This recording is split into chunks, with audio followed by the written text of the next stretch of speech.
Copyright in these lectures is either owned by the ANU or a third party who has licensed the ANU to use it. Students may use the recording for personal study only. No lecture may be communicated online, copied or shared without the prior permission of the ANU.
Okay, let's get started.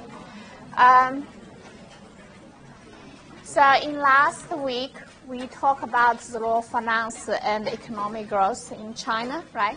Particularly, we setting up first the conventionally people how think of loan institutions are necessary for a country to grow, but then China's example shows when there is not sufficient legal protection or formal institution being established, the economy might develop alternative mechanism, rely on either state allocation or the family business, etc., or the relationship to resolve conflicts, and these ways to support financing and the corporate governance and to grow, right?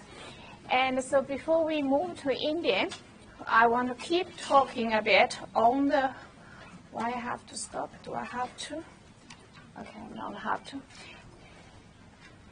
Why? It's not keep coming up. Okay, so before we talk about India, I want to keep talking about China, and particularly one of the hot issue in the past 10 years is about whether RMB or China's currency can become an international currency. That is, of course, a lot of efforts has been taken by the government, right? And in many ways to, but there's many obstacles as well. So this is in today's first part of today's course. I will talk about that. And then in the second part of the course, we will talk about India. But because we have talked about China and setting up the framework, so talking about India would be much faster because the main emphasis was how India different from China and competitive conventions, right? And so now let's first talk about the RMB convertibility. So to talk about first, we want to understand what is international trade currency, right? And how RMB convertibility might impact China, world, and the USA, and the efforts or the past, whether RMB could become internationalized, what is the obstacle, what have been done or in place might going forward towards that direction. Okay, so first we talk about what is international currency. Currency or money, we're thinking about what are the functions of the money, right? So the first function of the money is to store the value. Right, that's why in nowadays, whenever we worry about US dollar depreciate or there's global crisis, etc., people don't trust, people turn to gold, right? And gold is one of the old currency to be used in the world because it's of the features of the gold, easier to carry, easier to store, that they don't wear out. That is a perfect, the desired feature for a currency, for something that can store value. That's why gold is used as as currency for a long time. And if you guys have been reading or taking money banking related course or something, you probably have heard in the older time or even in some tribe, other things like shells or alumni at a certain time could be used as currency as well, right? And the printed money is a much modern thing that was backed by the government's credibility behind it, right? Now, so the second role of the currency is media for exchange. That is easy for you to understand. Instead of you changing goods for goods, people changing goods with currency or the money, then money with other goods, right, or service. So the money in the middle becoming intermediation for exchange. That makes the measurement of the value much easier. Right? How do you change one, say, chicken with 3 apples? You don't know exactly, what's the equivalent. But once you use money, it's much easier to measure the value of each good separately, and then making the transaction easy.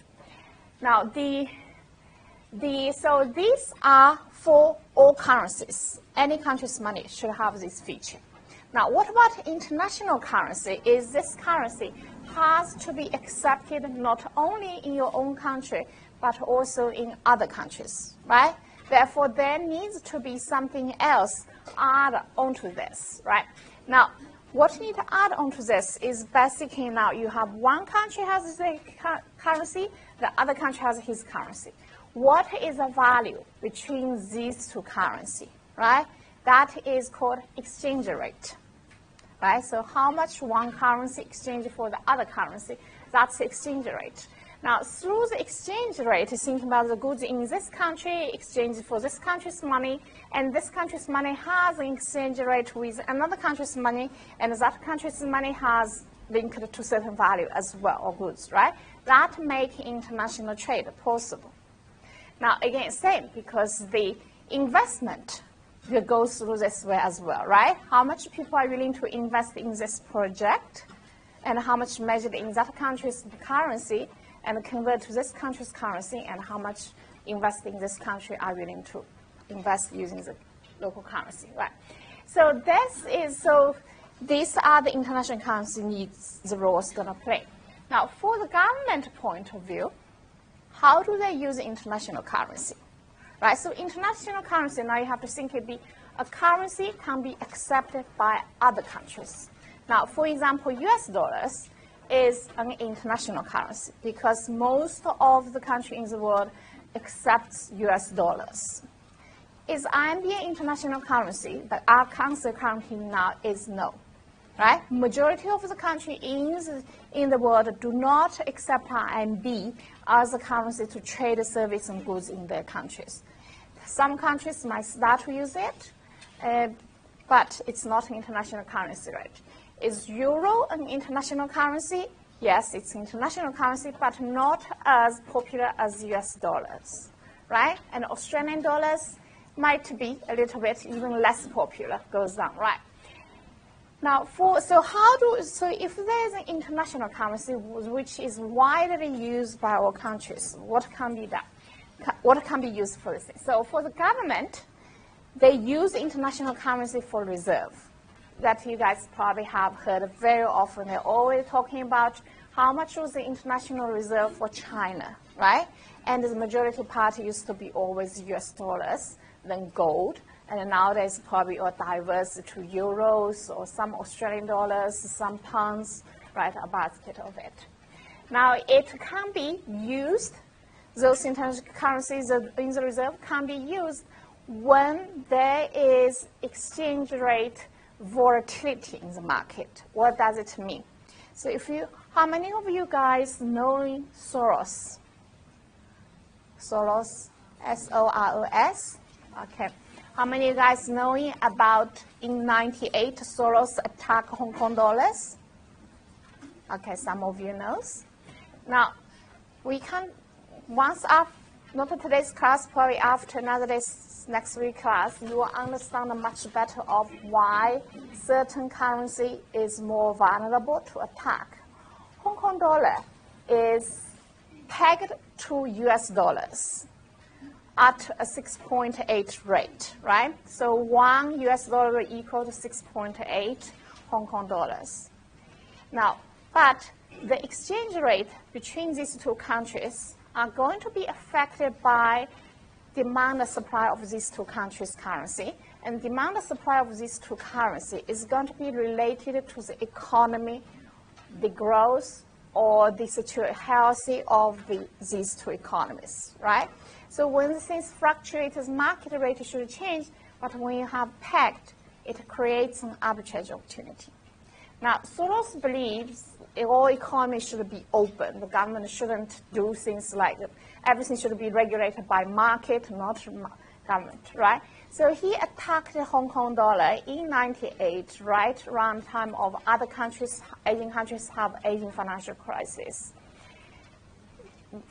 What he didn't thinking of is in 97, end of 97, Hong Kong was returned to China, right? And then China has incentive to defend Hong Kong dollars, and China has tons of US dollars as a foreign reserve. So his attack failed. He did the same attack in the early 90s, in the late 80s on British pound. So Soros did that, and he was successful, right? So to illustrate this is the point of international currency can be used to defend own country's currency value. Now, government also, so this is becoming anchor for pegging the local currency with the foreign currency in terms of value, right? I can add a little bit on, how that attack can happen. Let's suppose, say, Hong Kong dollar is 6.8 to 1 US dollars on this price, right? And say Soros believes that Hong Kong dollar should be much cheaper on that, right? So he started to sell Hong Kong dollars, right? To sell Hong Kong dollars, that means he's going to receive US dollars after going out. And if the country don't have enough US dollar reserves to keep buying the Hong Kong dollar, to keep that value, what happens to Hong Kong dollar value is going to drop, right? In order to maintain the Hong Kong dollar at this value, you have to keep buying this Hong Kong dollar to maintain it when Soros is keeping selling it. And to doing this, the country has to have sufficient US dollars, right? That's how China's US dollar comes. And then it becomes, but for Soros, when he attacks Hong Kong dollars, he needs to have enough have enough Hong Kong dollars to keep selling. So he is going to be the short position, right? And whenever the short position, when he sells Hong Kong dollars, but the price goes up, he will make loss, right? And then eventually he will run out of his margin trading. What's margin count? How many of you guys know trading of the margin count? Right? So once he runs out his margin account, he will have to close the position, take as a loss, right? So this way, it's in the end, attack, or one side to attack, another side to defend, comes in the end is how long you can stay in the loss in this. The person who has enough reserve to sustain is going to win this attack in the end. Now, that's what the government can use foreign currency to do. What about the private sector use international currency? They can have international currency as a way to store their value. Many of you parents probably store US dollar as well, right? And to store gold in addition to store RMB. And they can use it to trade and investment. And they can use it to financial transactions. That you guys do a lot when you come here. You will have to use RMB to convert to Australia dollars. Okay, so these are the role of international currency. Now, for an international currency nowadays around the world, the commonly used is US dollars. Now, the US dollars, and you guys probably have heard a lot of attacks on US dollars, right? Basically, an international currency, like all other people accept this currency, is have to believe this currency will maintain the value, or at least relative this value is stable, right? You do not want to store your assets in a currency that is very volatile, worth 1 million today and maybe 100,000 tomorrow. That is not going to work, right? So it has to be credible, the value store. But U.S. government has huge debt, right? So that's where people start arguing, we are actually trapped in this cycle of using US dollar as international currency, and we reserve it, and the US dollar keeping, government keep borrowing. In the end, it feels like, particularly in China's situation, you sell cheap products to US, and the US dollars, you put in reserve, and what do these reserve do? The way to reserve work is you have to buy something as an investment vehicle, right? And what you buy? US dollar debt or US dollar treasury bills. And what is US dollar treasury bills? Basically, when China buying US treasury bills, that is as if the Chinese is lending to the US government, right? And when then at the same time, so you through export, you earn more US dollars, and then you lend back to US dollars, right? So this is not just China, a lot of other countries. But so this is cycle. So that comes the attacks on US dollars, or people's doubt whether US dollar should be the international currency. But if not, what is the alternative, right? So one of the alternatives people have been talking about is using special withdrawing rights. So instead of tying this international currency with the US dollar, we have a common international currency that is not tied to any country. but tied to this IMF is International Monetary Fund, right? And that is all the majority countries around the world are members of IMF.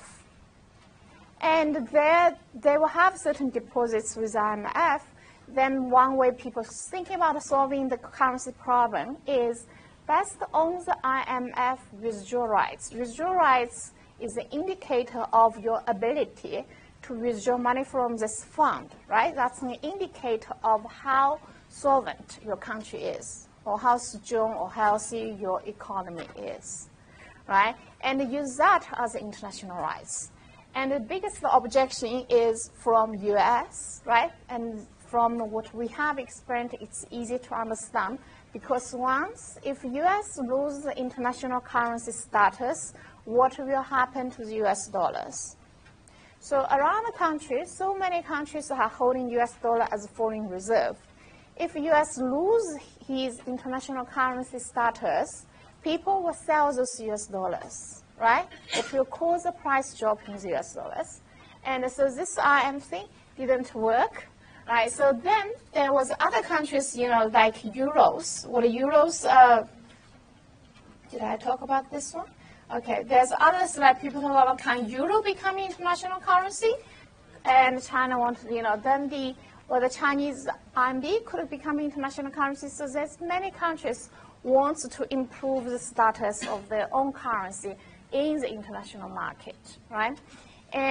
But the US dollar is remaining the one, even though around the world countries have started to diversify their international reserve beyond the US dollars. They start to including Singapore dollars, euros, pounds, Australian dollars, right, RMB, etc.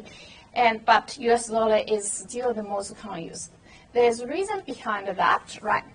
Why US dollar is a global currency? There are reasons behind why this can be the strongest, right? Now, US is the largest trading partner for most of the countries.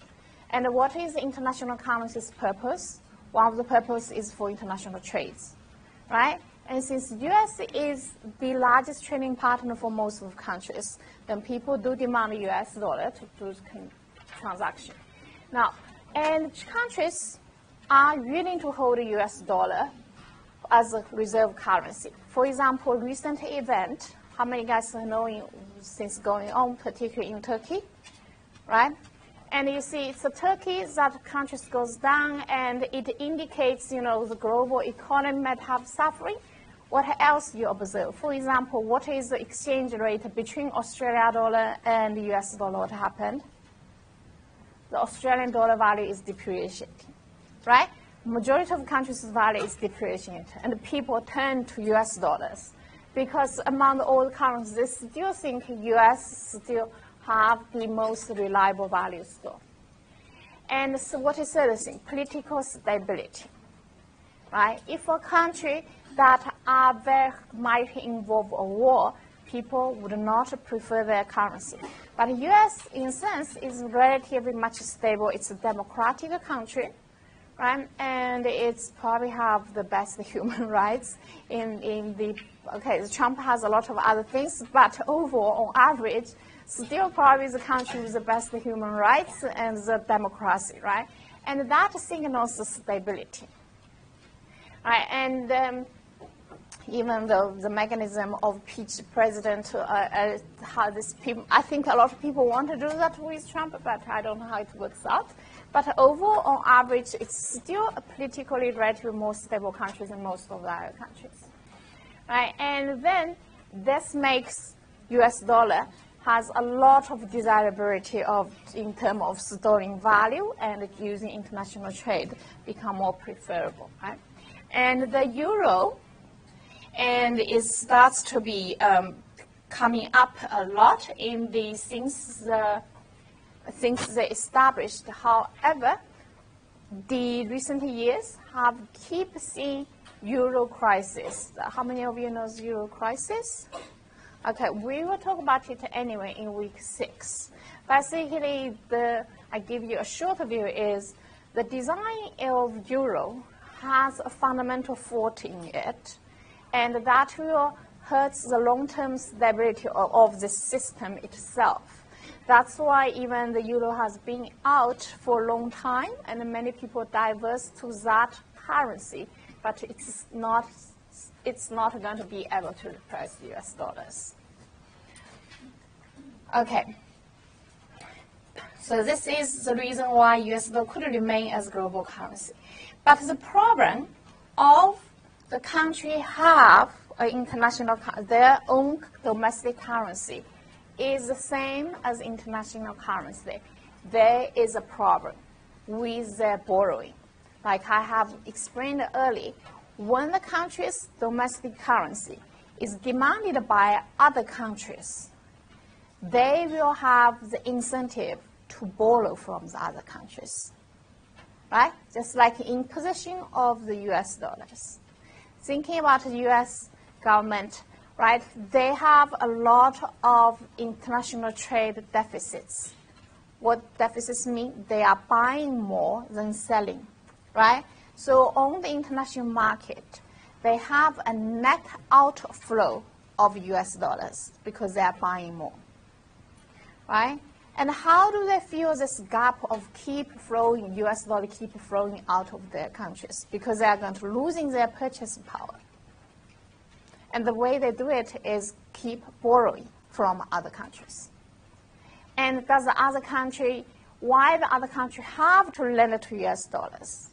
This is a trap of when you're holding enough US dollars, and if US dollar devaluate, what happens to your foreign reserve? It devaluates as well, right?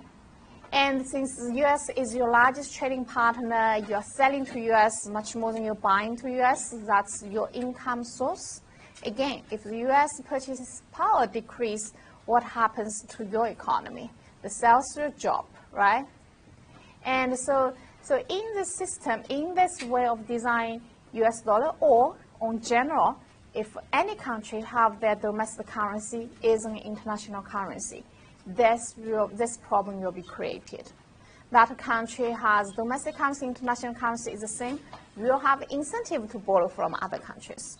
While the other countries, because of relying on that country's currency, they are put in a cycle of they are in a position how to keep lending to this other country.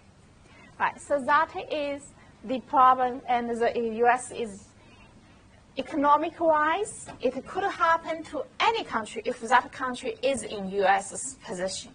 So there's nothing on moral issue or nothing on nationalism. Don't think in that way. It's all economics, right? So any other country, if they were in US position, the same thing would happen. And when we talk about Euro crisis, we can actually show this as well. As a problem, then the public debt of that country will increase. And this, I just show you some example of the US government debt increase. Okay, now, how do we solve this problem? Right? This is a dilemma other countries don't want to be in. The only country is happy to be in it may be US, but even within US, many people are concerned about this non-sustainable system, right? So they want to address before it collapses. And now, how do we solve this problem? The way to solve this problem in economics, as we have analyzed the incentives, right? The only way to do it is you have a common currency that is not any country's domestic currency, right? If it is that country's domestic currency, you're going to have these incentives. Or you might have another possible way is through competition.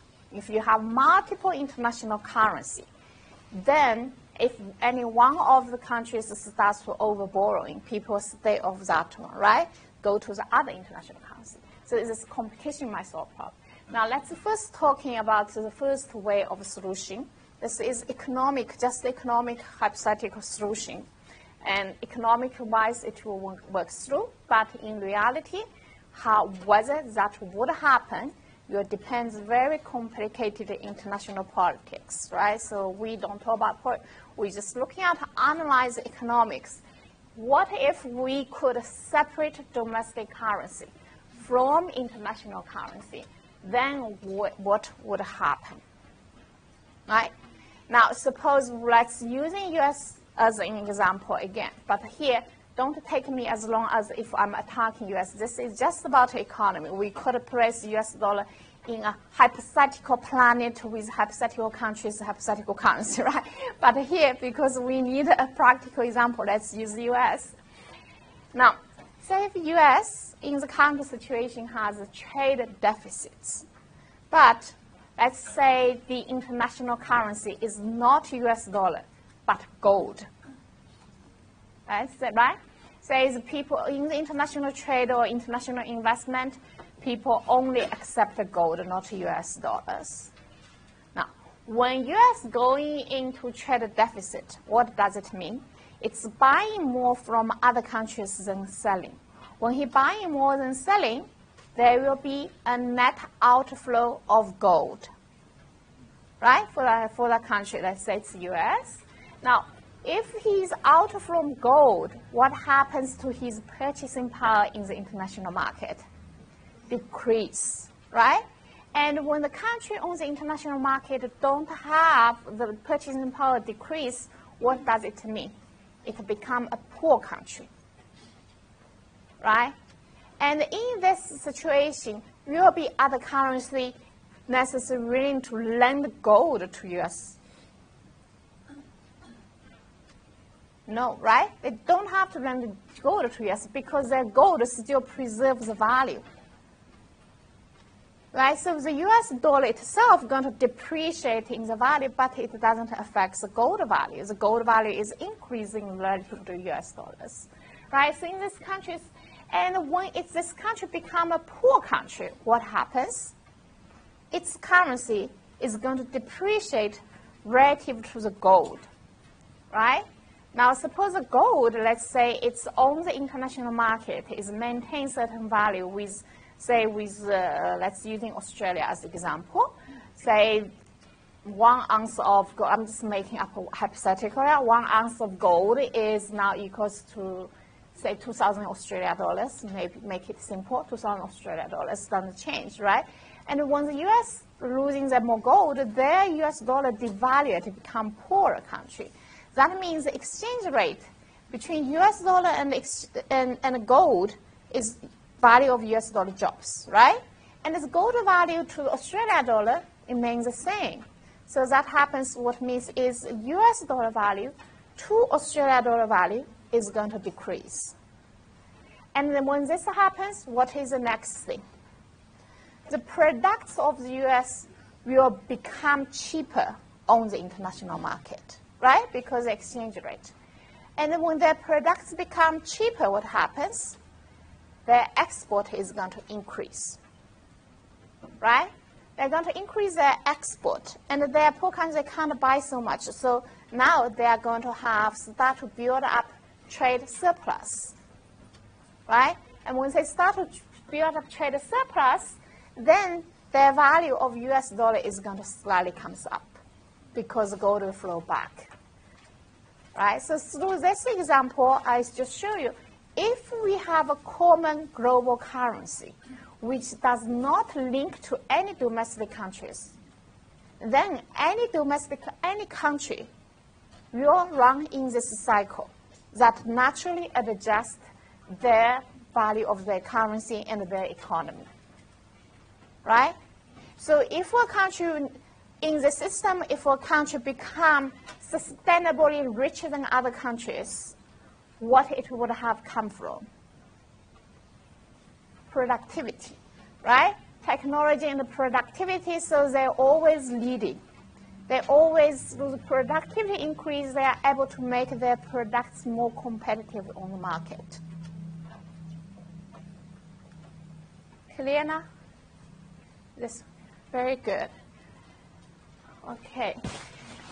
So now we have this, if you have international, so we have this, right? Now the other alternative, maybe I'm going a bit too fast, right?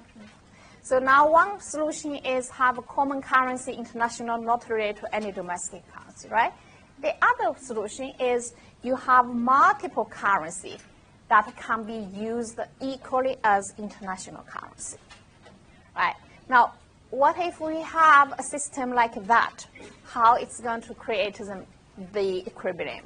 Now, then there will be a competition among those international currency, right? Let's say there's, I'm just, again, hypothetical, there's US dollar, and there's Australian dollar, and there's euro. They are all three, and maybe we also add, say, RMB, would have 4 international currency, are equally acceptable around the world. Everybody is happy to hold any of this. All these 4 countries, say hypothetically, they are politically stable, they are technology-wise advanced, they all have, domestic systems that can, democratic system that can correct any extreme leaders get into the position or any instability, right? And their economy good. Let's say we have 4 here now. Now there is a competition among these 4.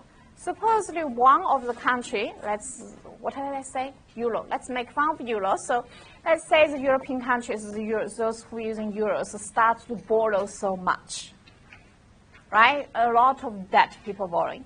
And that make their country's debt goes up, and then people's trust in the euro is going to decrease, right? And when that trust in euro decreases, what happens?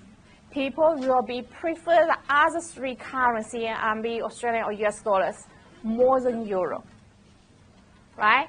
And when people start to do that, what happens? The euro will lose its international currency status because it becomes less desirable, right?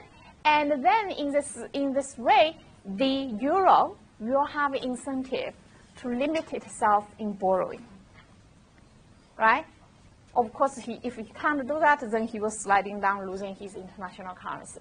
Now, in this system, it can work condition on there's always enough country that can compete at almost equal level, right? The imbalance can be created if one of the countries suddenly become much more technology advanced than other countries. Then that country's currency is going to be stand out, right? So it's very hard to maintain this equal competitive status for the multiple countries. And this will be then, once if country become more standing out than the others, then it will reverse back to the one currency situation, which is like today, US dollar is more dominant, right? Because it's technology-wise more advanced, its political system is more favorable. Despite of Trump, we have to separate 2 things, okay? We don't say a democratic system is going to be perfect. It will elect all kinds of people. The advantage of the system is it will be able to auto-correct, right? When people are so fed up with Trump, they might pitch on him, get rid of him. Or next elections, the Democratic Party will realize they have to work harder. Or maybe they should be more supportive to Hillary, even if she was a woman, or she is a woman, right? Okay, so this system will automatically correct. That's the strength of it. Okay, in the multi-currency, is it clear on the multiple currency situation? Okay. I understand. I think I would be, I know some of you understand this is very satisfying to me already. I know this is a lot of concept you guys probably didn't think about it, right? But thinking about this is not just you thinking as an investor of one country's decision. You have to put yourself in a broader view. You can see this global financial system here. Now, we come back to, so now we understand the internal currency issue, right? Now we come back to talking about RMB. First of all, China is apparently not happy. There is no reason to argue or think anything. By the economic analysis, you will see China don't like to be trapped in this of, trade with US, getting more US dollar, but then you have to keep lending back. And no country like that, but it was just a situation they can't get out, right? And we said the way to get it out is more international currency, and particularly if your own currency become international, right? Or a common international currency. And China has been trying all of those. Initially, he tried to, using political influence, to try to make IMF, especially dollars, as an international currency to replace US dollar. It didn't happen.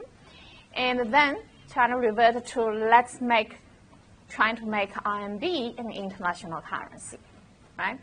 And so this will be depends on how the other world perceive RMB or are willing to accept RMB, right?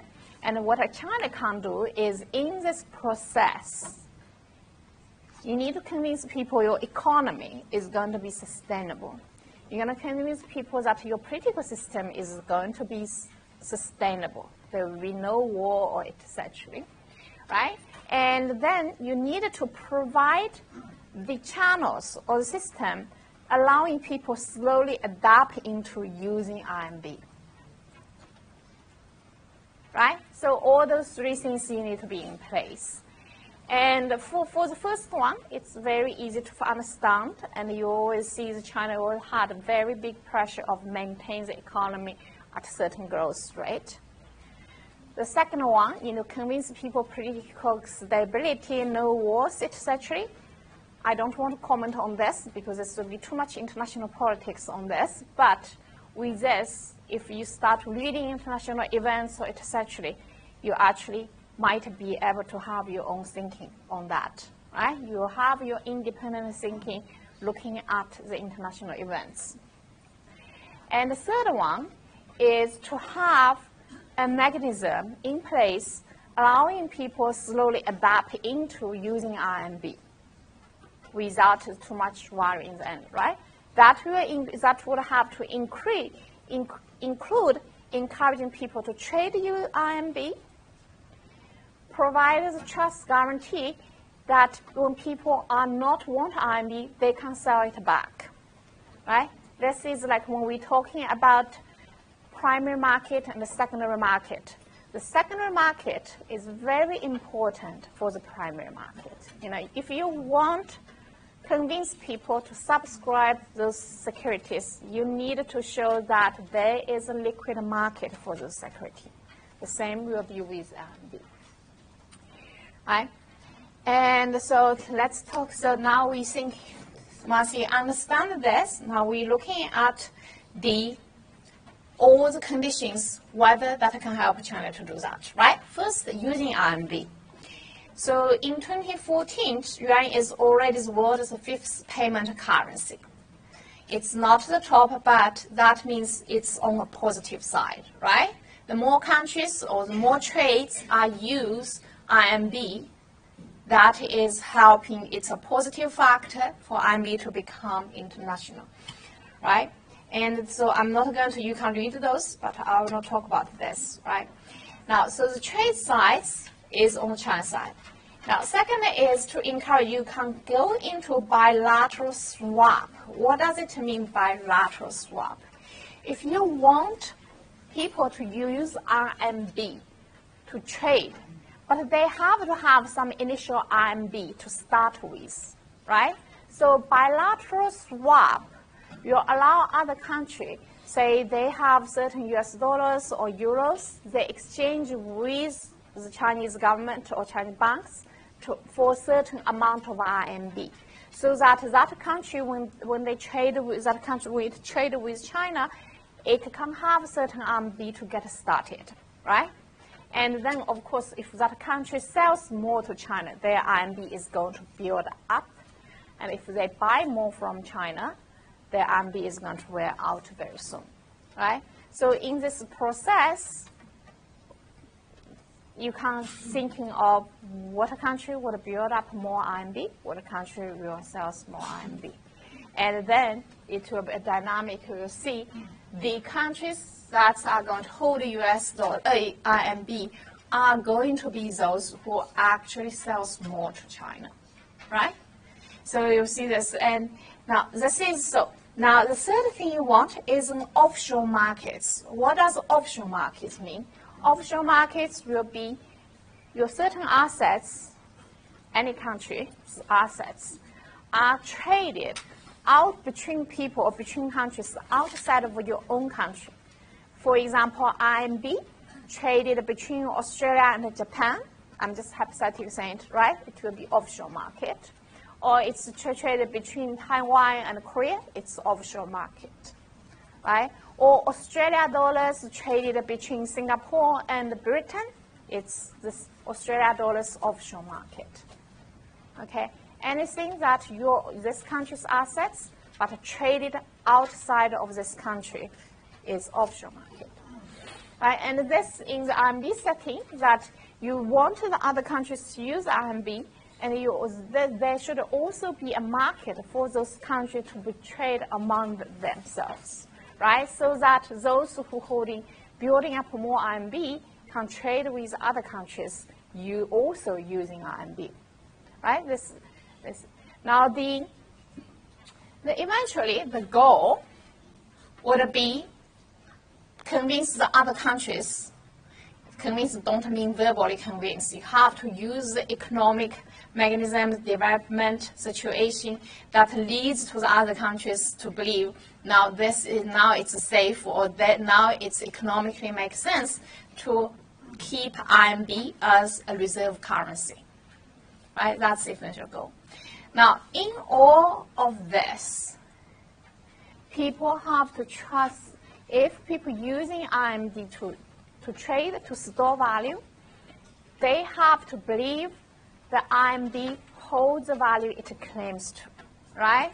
Say if the RMB $1 was 6.4 RMB, they have to have this trust saying this this value is going to maintain there. It's not going to become 8 RMB equals $1 in a couple of months, right? They need that stability. And essentially, this is stability, but for any country's currency, the reason people accept it is because the issuing country has a guarantee behind it, right? You can always, they need to know that they can sell those RMB back to China, right? And when they are not happy with China in their other currency, or exchange it back to gold, or exchange it back to US dollar or euros in some way. Now, that will involve RMB from another country flow back to China or flow out of China. This will be called capital account, international capital account. Basically, the financial money flow between your domestic country and other countries. And we know what is China's capital account. It's closed. It's not open. People cannot freely trade RMB with foreign currency. There is a control on it. What's your guys' quotation? $50,000 a year, right? So that means it's not a free flowing. There's limitation controlling this capital.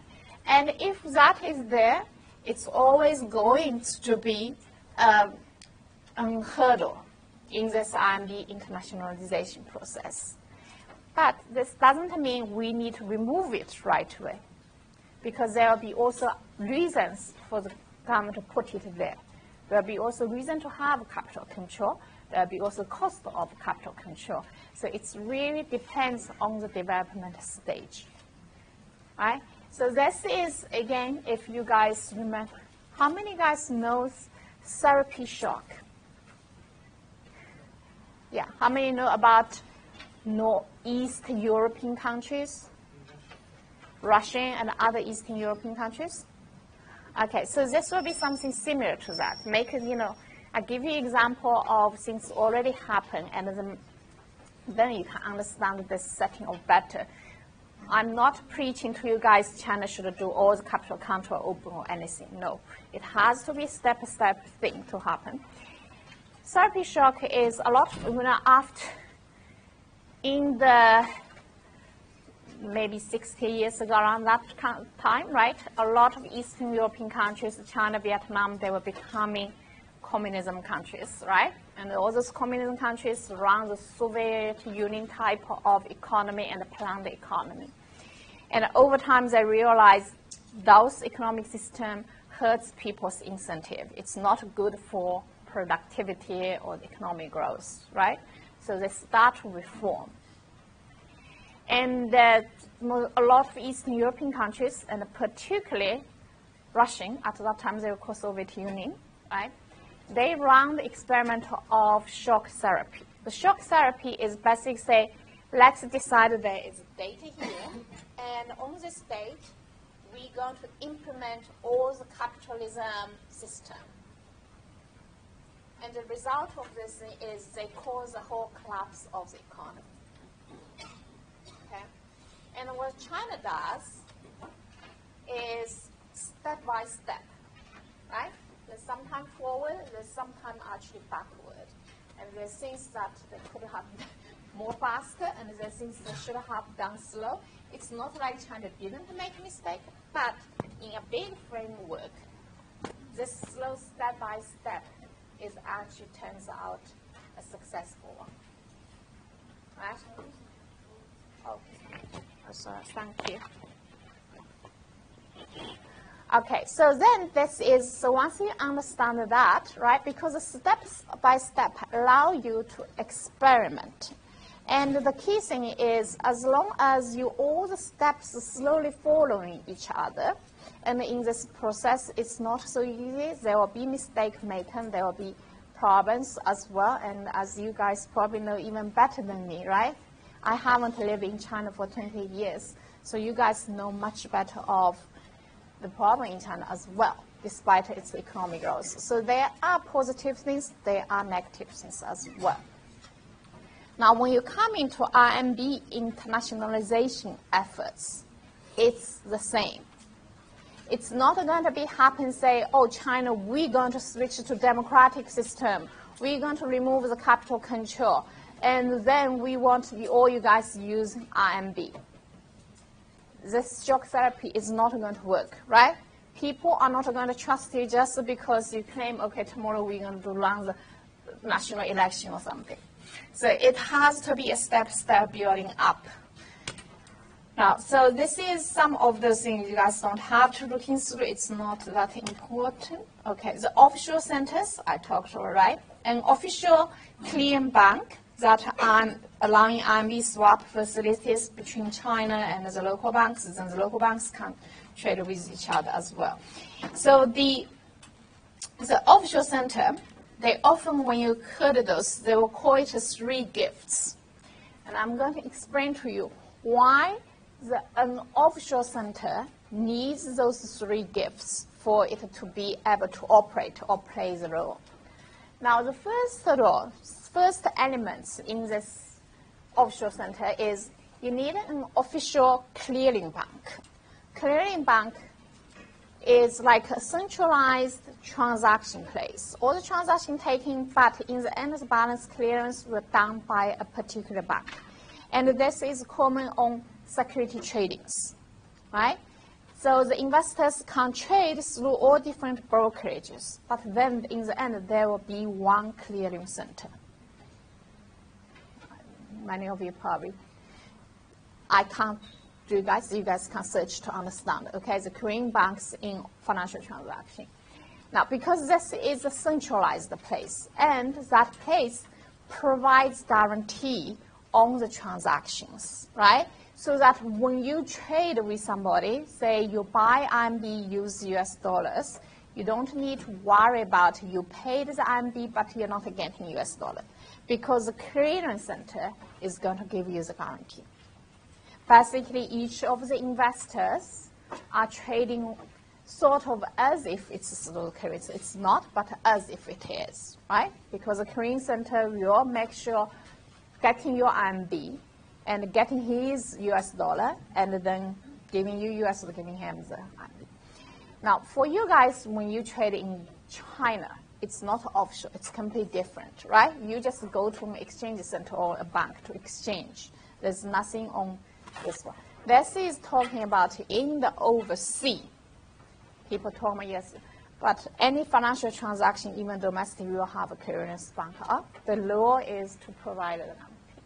Okay, the second important element in the offshore market is an RMB swap facility between People's Bank of China and the local central banks. Because that swap facility will allow the overseas market or the offshore market, when they are short of RMB or they have excess RMB. Supposedly they are clearing center, but there were more people buying US dollars, selling US RMB. The clearing center will end up with a lot of RMB, right? And for the clearing center to willing to take the business, take this risk, they need a guarantee from the Chinese central bank to allow them sell those RMB back to China, right? Or if this offshore market ends up people all demand RMB, and so they end up with many US dollars and all RMB sold out, they need to be able to go to the Central Bank of China saying, here are the US dollars, we want more RMB from you, right? So this will be creating a link between the China Central Bank and the offshore clearing bank. Now the third element is you have to have this qualified foreign institutional investors to invest the RMB in China. Why is that? Thinking about the offshore market, again, say between Singapore and Australia, and those investors trading, then some of the investors or through trades or through investment, they end up with a lot of RMB at hands, right? They need a way to invest the RMB assets, right? And one way to invest the assets is to invest, they might want to invest in China, essentially, is allow them to invest, but the capital account is controlled, right? So China, to get through this, is to create this foreign qualified institutional investors, where those institutional investors, they are taking or pull the money from the overseas investors with RMB assets, then invest those RMB assets in China through the security market, right? So qualified institutional investor, if you refer to the financial institution we talk about, is they are investment companies. Yes, investment companies, like fund, okay? So with all these elements in place, then the offshore market can be healthy, right? Because that allows them to have the RMB flow between China and the offshore center clearing bank, and the clearing bank ensure all the investors or traders are safe to trade RMB. And the people, investors or the traders have the RMB, they have a way to invest, right? With these three elements in place, then the offshore bank can run in a healthy way. And that's how China has established in this for several years, and many of them are running. But of course, some offshore centers are more active, some offshore centers are less active. That's, all it will take time to see how the effects place. Now, so essentially, we're talking about what's needed and what China has been doing outside of the offshore markets to allow or to encourage people to start holding RMB. But essentially, it's going to all come into credibility, right? How much people trust your currency. And so the key factors to meet this challenge is economic growth, right? This will go back to labor, capital, and the technology, right? And the solvency. Solvency means would you be able to pay your debt, right? So the current, for example, the U.S. people start to doubt U.S. is exactly because they have borrowing too much. People concerned about their insolvency. And the third one is open capital market, which is domestic financial market that allow cross-border flows. But here, this one we talk about, there is also risk in it, right? Is China ready for it? And what might happen if you open the capital market? What do you guys think if the capital market allowed to open? For example, if the Chinese government or central bank says there is no limit how much you can convert RMB to US dollars every year, what would you guys do? You convert it all, okay. So it's the number of people thinking like him is not low, right? And if China opens capital market, it could be a disaster for China, right? So that's why earlier I said, it's not saying that is good, let's do that right away. We have to do step by step. Okay, now the last one is stability. This stability will include in domestic stability and external stability, right? And we don't want to talk too much on those issues here, even though I have passion for it, but I shouldn't. For professionally, I shouldn't talk about this in my class, right? So those will be the concern of the stability of the country, and that because stability is going to affect your growth, solvency, all those things, right? And but for you guys, this could be somewhere, if you have passion for international events, that's where you could thinking, give you a framework to think about them. Okay. So this is what we do. Because we're going to have a quiz, let's take a short break, 2 short breaks instead, okay? So let's take 10 minutes break now. Then we come back, talk about the Indian.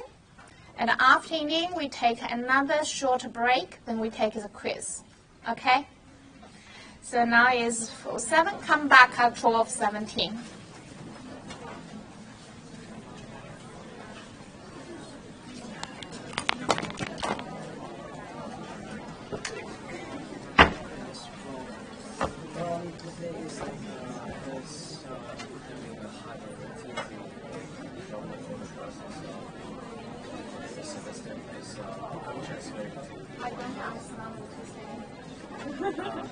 Basically, I'm trying to, because I'm in Work 2 now, I'm going to drop the class. I'm not sure. Okay. Because the CV haven't confirmed that yet, but they will happen next Monday. Okay. So I was just thinking, can you get some Yeah, you don't need to lie about it. You are joking. And why are you joking? because I'm transferring to the 1-year course. Okay. Oh, so there's a line, is that 3 years around? I'm currently doing 1.5 years, but because I got one course filed and that counts because initially I can't transfer it.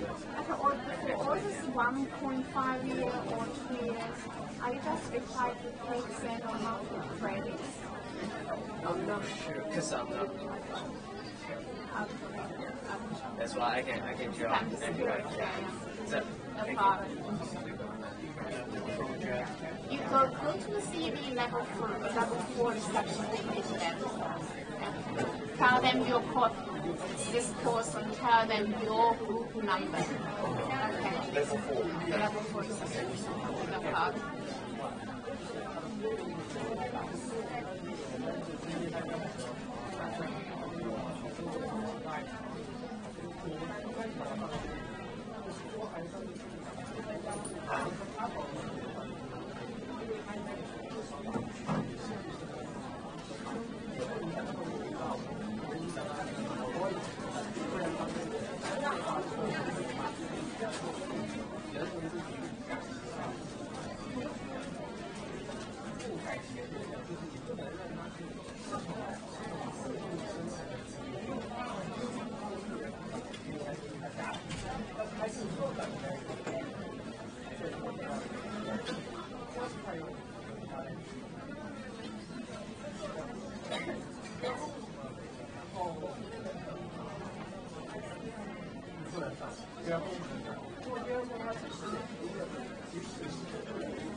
Can you email with your matrix number, name and matrix number?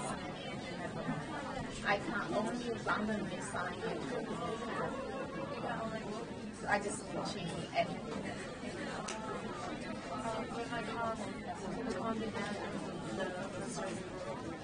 Second group?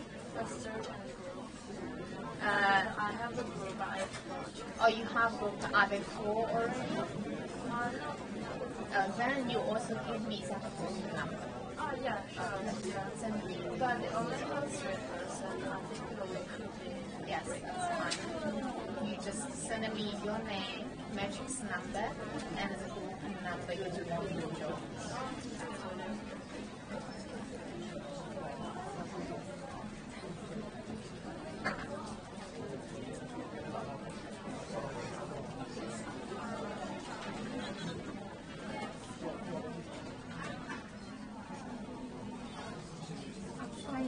I don't understand how different between roles in GDP and The difference is when the population is being divided. That's the GDP per capita that is happening. Yeah. if it just This seems declining, but not necessary because it will be insignificant. So don't take it as a negative relationship, take it as no relationship or maybe negative one. Ask why you say that It's just not necessary, but I'm just saying from this, yes. right, they have, this is volatility. So like countries who have some of the threats on average might have slightly higher volatility. So what's the reason why? Okay, first of all, you have to say it's not always. You can't say a direct country always have high volatility, right? The reason they might is because they may tend to make mistakes. Like for example, Thailand and Korea, they were going up very well in the 70s, 80s, right? But then they had a Asian financial crisis in them. Or the Latin American countries like Brazil, they were doing very well in the 70s, 80s, and then the crisis. So these are the examples because they might mistake in their foreign currency policy. And that's also part of the reason China's Thai capital control. Both Thailand and etc. They will have their capital account open up the economy, right? And then they will take more. They don't have very strict law. No, it has nothing to do with basis of capital. It's not necessary. It's just, yeah, there was many kinds of other reasons as well. Capital is one of the reasons. Why the growth is decreased? This is example saying if your update of your belief of growth is slowly decrease or slowly increase, what happens to the stock market? So they all growth, right? But the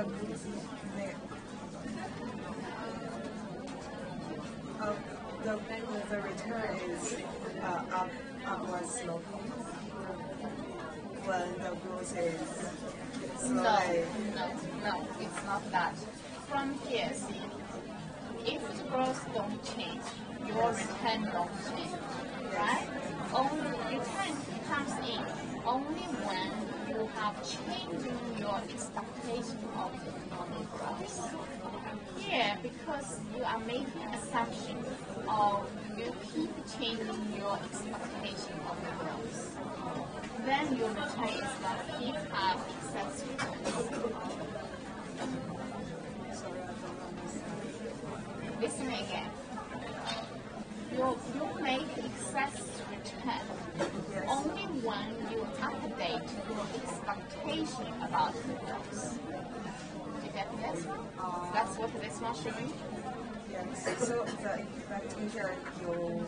Then if you keep changing your expectation, then you keep changing your returns. Yes. Yes. So what the return is still increase? This is saying because you have the assumption of the return, the growth is keep increasing from 4.5. Therefore, your return can increase.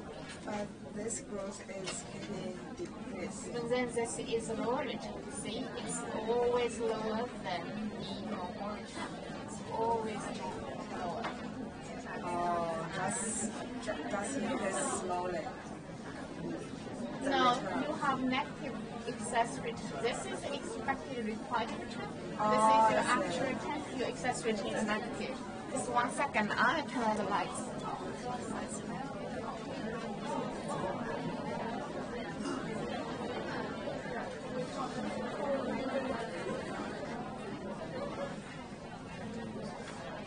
In this term, you refer to this external market. And this was like, remember the index of structure activity, structure size, structure valuation, and they have scores and then they develop scores. So this kind of refer to a development of the Yes, external. yes. And this external market refers to like the financial market. Yes, right? the equity market and fund system. Yes.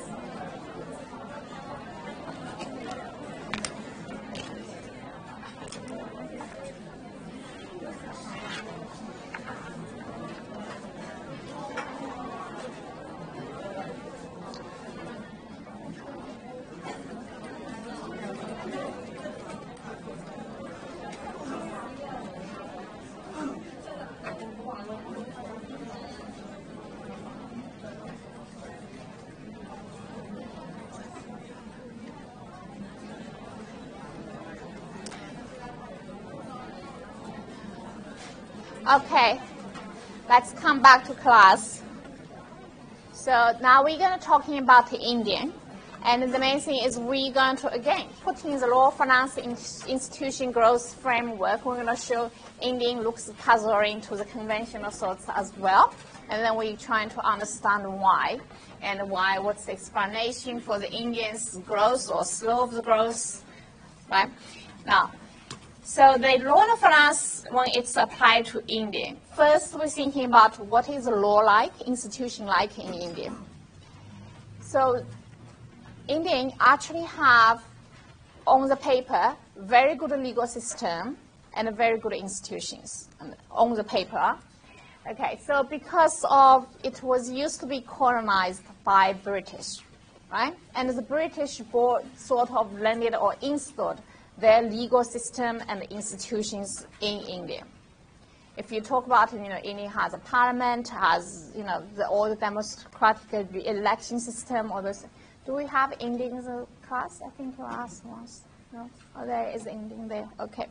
So it has all those in place, right?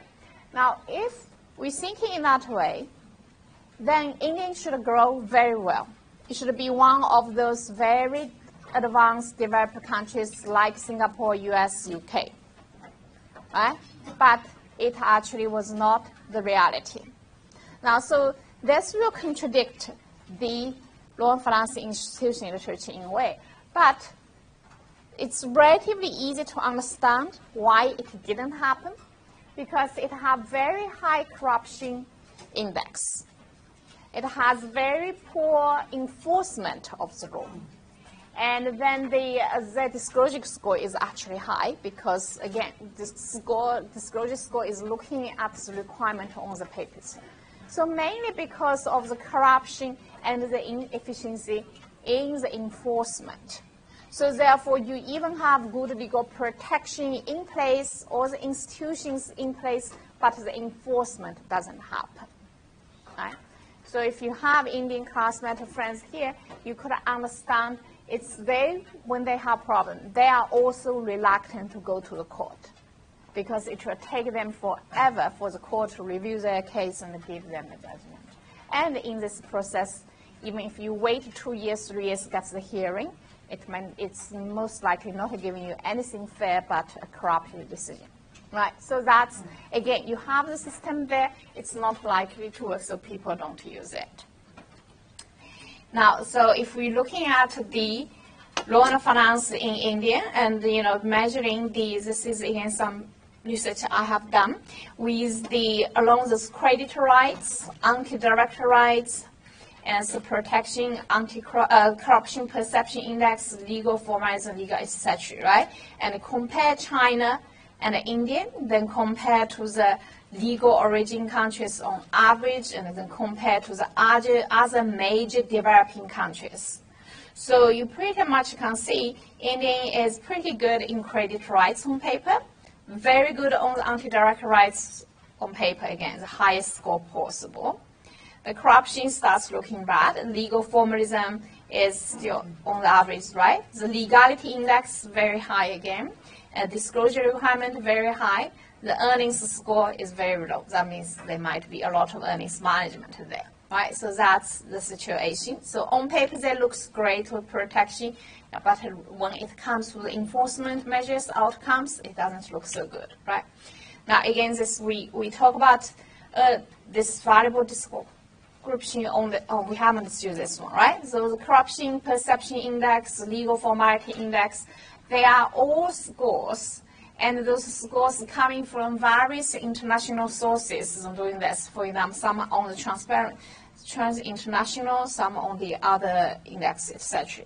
But overall, these are the scores, and they indicate the level of the score that this country lies on that provides a simple comparison to, otherwise you can keep talking about, how China's corruption look like, how corruption in India look like, or how the corruption in US looking like, but without a clear. So once they sort of develop a certain measurement and give each measurement a score or 1, 0, then you're adding those indexes together. So you're coming upon a total score that give you an overview. So allow you much simpler to compare the countries. So that's on the legal protection. What about external market, right? External market, we talk about the financial market and the banking sector.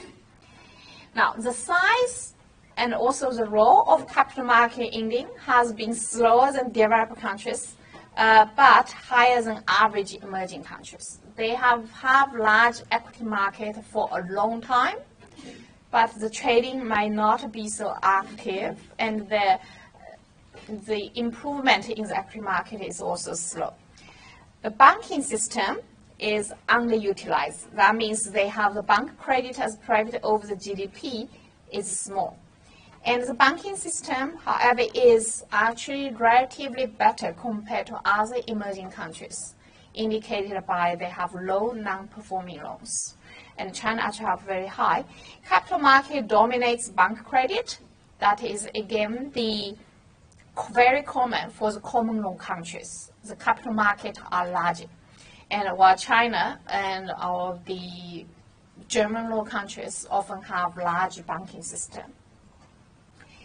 So overall, their financial system development are better than most of the other emerging countries, right? This is, again, contradicts the conventional thinking of if you have large financial market, your economy should grow very fast and your economy should be very advanced. Right, so this will be the score to compare on the market and the banking sector in India, as we have said, right? The banking capital over GDP in India is small, well, compared to China, 1.6, right? And the banking, this non-performing loan ratio in China is 16%, India is 7%, right? Again, the market trade, China is very high, and India is quite high as well, but This high doesn't always mean it's good, because it could be too many speculative trading. Too much, right? Okay, so this is, if you want to go detail, you can look at the scores, but the overall sense is the market and bank on surface, the Indian seems much more developed and large compared to many other developing countries. Okay, so this is from we consider.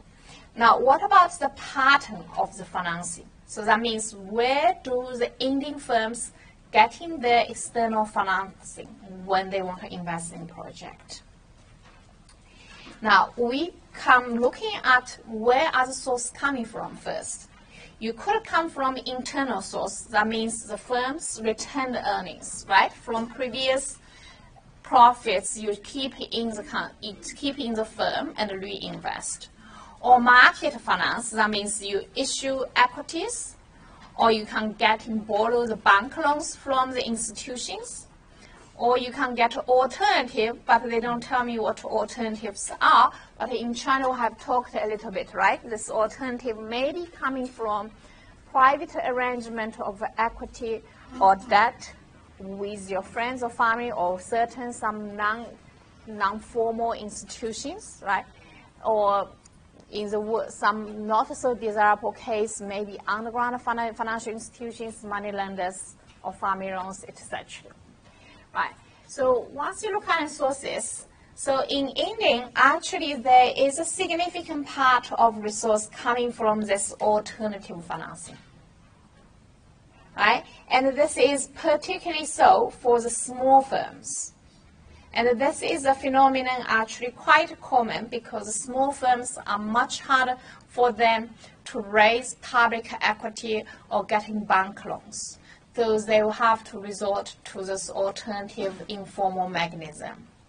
So far we have shown China and India, and it's actually also existing in the other countries, or even a bit in US as well, but much smaller in the common law countries, right? And so for the internal sources, for the large firms or all the firms, there is a high percentage is coming from retained earning. And this part is no surprise, slightly higher for India and maybe even for China. In the developed countries, average, they still have about over 30% come from retained earnings. Okay. So now from here, you can see, if you're looking at the market and the formal bank, you're adding up, it's less than 25% of the financing. Right? So the firms, actually less than a quarter of the funding are coming from the public equity market or banking financings. Right? So even though we said showing the India has a relatively more developed market, large market than a lot of emerging countries. Right? It's only solving less than a quarter of the needs of the firms. Now, so this is, I already said, what are the internal sources and etc. Right? Now, what about ownership, right? Because in China, we see those patterns as well, and then we explained that, in China could be the state capitalism, could be the family ownership. Now, what about in India, right? So the Indian, so for example, I'm looking at the Indian firm of, this is China, this is India, those are the LSV countries average from different group, right? So if you can compare the state ownership, China has much higher state ownership compared to India. Right, this is part of the reason because China was transit from a state central planned economy, while India has been running under the British system for a long time. So the state has much smaller control. What about family ownership? China has about 21%, but India has about 78%. Right? So from the simple stats, you need to understand. So in India, the family ownership is a very dominant phenomenon. That including in there a lot of listed companies, even the public, they are dominantly owned by large families or rich families. Right, so financing firms in India show, so the data we just show, right, they largely rely on alternative financing that actually might operate outside of formal legal financial system. And then they have high corruption. Use alternative financing might minimize the political cost better than using market and bank, because if you go through the formal institutions, you run to all kinds of bureaucratic, right? And you're allowing corruption kicks into your business. Now, example of alternative financing, it could be the intergroup loans of Indian business group, right? Last week, when we talking about China, we talk about those intergroup loan as well, right? A group of firms that lend to each other, or you can have the informal institutions that pour money from investors and lend it to these banks, right? Now, so because Indians, majority of the firms are owned by family, and the families will build up their business group, right? And all those companies become related parties. So you're going to have a lot of this transaction happens among these business parties, right? And you can, if you were looking at, so in our research we did looking at the capital flow among those firms, we see very high capital flow among firms, like from one company flow to the other company, much higher than most of the countries in the world. The other one high is like Japan and Korea are quite high as well. And we later, I think we have, later we do talk about Japan when we talk about focus on more on business group, right? So the loans this company have are often not through bank, but rather through other corporations, right? And so if you look in detail of how the loans flow certain firms to other firms, it shows that typically the loans in this group, they were given to the weak firms. And particularly, this is also interesting time, right? When the other firm is hitting with negative earnings shock. And this was done, research done by other emitters, actually. So basically what they are saying is, there's capital flow within the business groups or across the firms, but those capital flows sometimes actually not necessarily supporting investment. They could be supporting investment, but more often you see to address the earnings, right, when they hit earnings. So that is, again, with the earnings management score. Earlier, remember we showed the Indians' earnings management score is very bad, shows a lot of earnings management. Now, this is some major example of Indian business group. Actually, we don't have to read of them, right? So this is some kind of for your information. Now, once we show describes how the Indian situation is, now you go back thinking about the law of finance institution growth literature and the puzzle of China and how to grow, right? Now, first, what's the difference from China? China, initially, before China starts, or they don't have a good legal protection or institutions, but it grows. The Indian do have good legal system institution in place, but it didn't grow as fast, right? And the real reason is because the enforcement is bad. Now, both economies, then we're looking at how both economy, how the firm get financed or how they solve conflicts, right? In China, we see it's a state and it's also the family. Both are at working, right? And in India, we see state weak, majority the business group. Right. Now, in terms of where they're getting money, both of them having a large part of, or 30% or even 40% of their funding coming from alternative financing sources that do not go through the formal financial market or the institutions. This is, again, these two countries are similar. Right? Now, but when this funding comes in, there's another slightly different is, in China, you see, it's often those firms, small firms, they're high productive. They get less loan from banks, but they're getting other informed sources, and they invest, and they start to hire more people as the growth coming from those small firms. But in India, you see the transfer often happens at the time addressing the negative earnings, right? So now you see the similarity of these two countries and the difference of these two countries, and you can also link to explain why in the past 30 years, China's growth looks better than India, right? Because those informal mechanisms working in China somehow was flowing the fund to the productive sources. While in India, it doesn't seem to be directly related to the investment, but in certain kind of earnings management. Okay. So I think in terms of finance economic growth, China's in comparison can stop here. But there is, if you want thinking more, when we talk about GDP growth, right? The population growth of GDP. So if you're looking at per capita GDP growth, India could be even more slightly lower because the population growth in India has been larger than in China. Okay. Then we think about where the GDP growth coming from: labor, capital, technology, right? And particularly the technology part will be related to education. And here you can see the difference between China and India in terms of education. The majority part of China are people getting 9-year free education, right? But in India, because of their class system in place, many could not get education for a long time.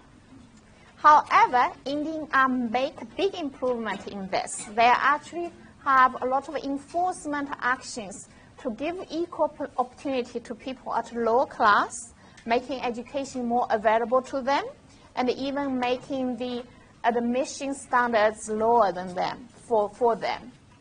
And this effect might kick in the next 10 years when you start to educate your large population.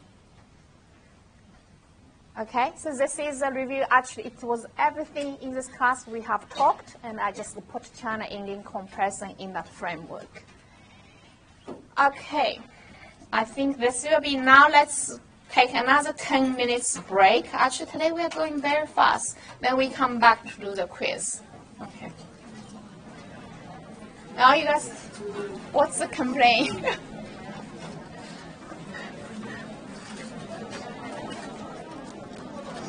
What have people complain on this one? Huh?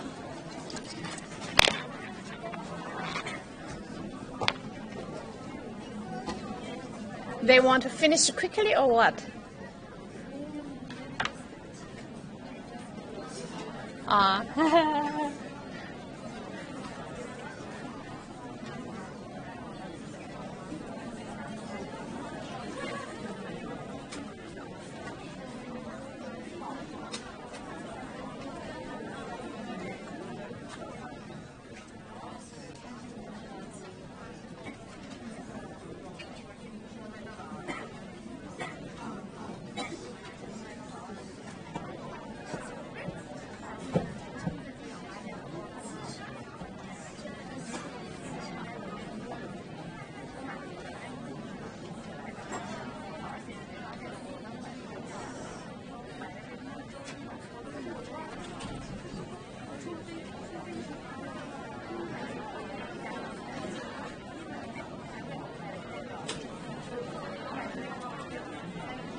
clear about the auto hold policy.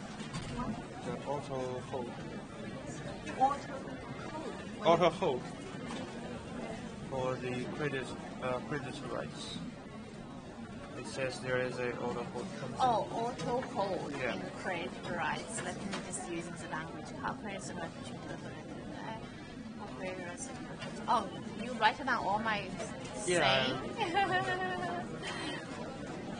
In some countries, the automatic stay. Automatic. And this means whether the actual management have no control of the assets, or whether if they are automatic stay means management can stay control the assets. Oh, so it's actually bad. So Yes. it shouldn't have. Yes. Yeah. Ah, that's much clear. Yeah. Because I see contradictions. Because in the comparison, Yeah. it says with The risk of you doing this is you type like long, skip a word or something, then you get confused. because when I go to the next later slide, I find out in this little box it says probably the Scandinavian civil laws are better in the creditor protection because they do Don't not have. yes. And I just refer Yes. back and say, oh, Yeah, because when you type notes, you actually hear wrong. When you do this happens. Yeah. it's still better than I'm writing down. I don't know. I actually like to write on the slides because then you comparison is clear. I type faster. Anyways, But you type long, that's the issue. And then you listen and type at the same time, yeah. you get misunderstanding. By the way, regarding these kind of measurements, like there are some measurements regarding the bank efficiencies. There are lots of formulas. Do we need to memorize all of them, or they just as a reference? Said we have Well, these this kind of. formula are very intuitive. For example, structure size, it's adding together. But here, on the slide, it's only saying the market cap. Yeah, I can't give you that because that is basically the basic definition of it. Yeah, and later here it says the market capitalization ratio. Ratio is the market cap over the GDP. This Okay. is the relative size, which is the structure size, right? So it's the market relative to the bank. And here the bank credit is like all the credit. It's not only for the Private private. credit. This is also the private. Private credit. Okay, sure. Get some question from the board. We are mixed group. That's So right. it's like we have graduate student and undergraduate student and postgraduate student. So, but the requirement takes on with the like Same. it's them. But in the, if I will do the final adjustment when I just for the postgraduate, among postgraduate and adjustment for undergraduate, among graduate, where if I have to touch on the group, I will have to follow the graduate because all of you get the same marks. Sorry, I don't get it. All team members have to get the same marks for the group project, right? And then when I do when I do adjust the marks among the postgraduate, because it becomes marks, right? And the undergraduates have to be separate. But then for the group project, because you are mixed, I cannot adjust to different marks. Okay, I just for the final them you just the two different All groups of them, all of them. But it will be the final one. Okay, But for the project it cannot be with them. When I initial grade the project, I will just look at the quality equally because I don't have on the project saying these are graduate. Yeah, sure. So I just only adjust it. Then afterwards, I'm all getting to that. I will totally adjust it. Okay, sure. I get you.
Okay.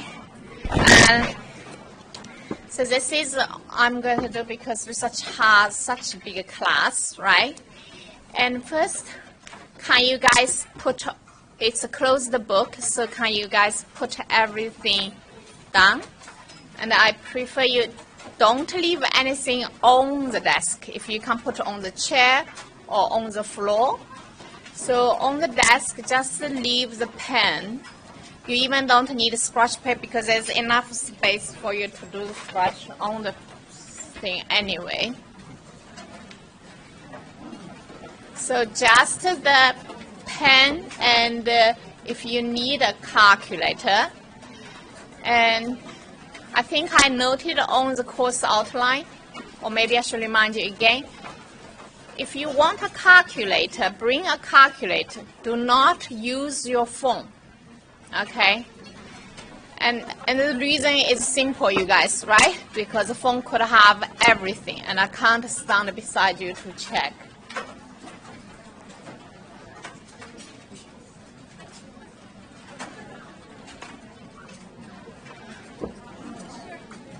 It's okay, you can share the calculator. Avoid talking, just grab your neighbor's calculator. Okay. Okay, as little things as possible on the desk. Okay, not the phone, just the pen and the calculator. Okay, some of you have a lot of food there. Okay. Okay, good. So the next I will do is I will remind you, do not try not to cheat. Okay, I'm the only person here not to. I'm not saying okay, you definitely should not, but unfortunately, I have been experienced almost every year, and this is what I do. I will notice where it is, and I will just mark the position that where you sit if I doubt you. Okay? So try not to even make me doubt you cheat. Okay? And if you caught really in a serious situation that obviously caught, I will report to school because that's my responsibility. If I don't report, it's actually become my professional ethics of being unfair to other students. Okay? And in the centralized quiz exam, there will be more people to watching you guys, so I don't worry about that, just here. Okay, so that's, so if you need to borrow your neighbor's calculator, just grab it, avoid talking, okay?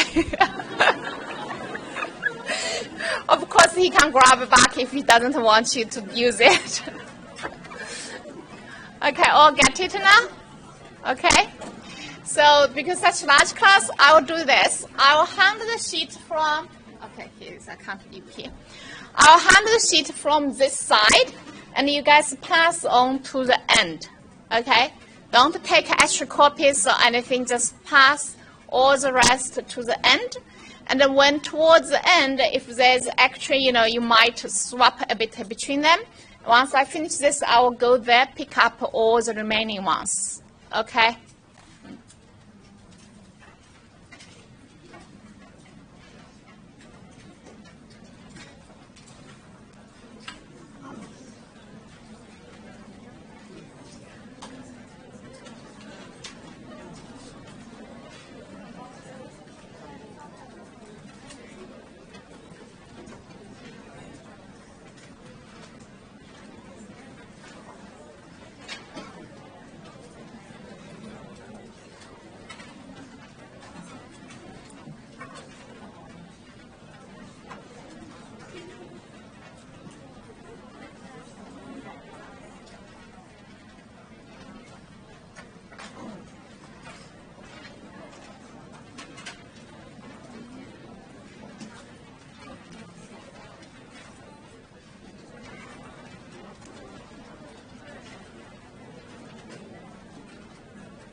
Okay, time is up.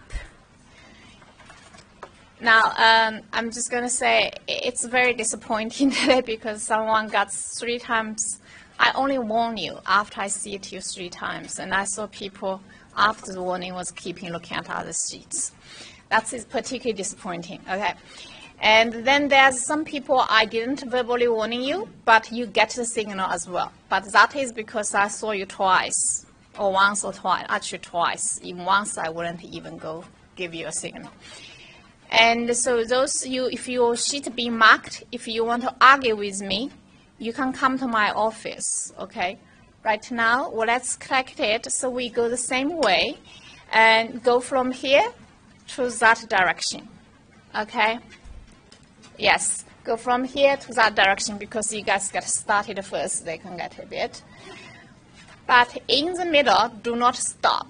If the person have handed to you, you hand forward. You don't write after you receive sheets from other people. Okay? How you guys? First, how you are? Will remind me.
Okay, we finished the class early today. You guys can go. Make sure you roll hand in on.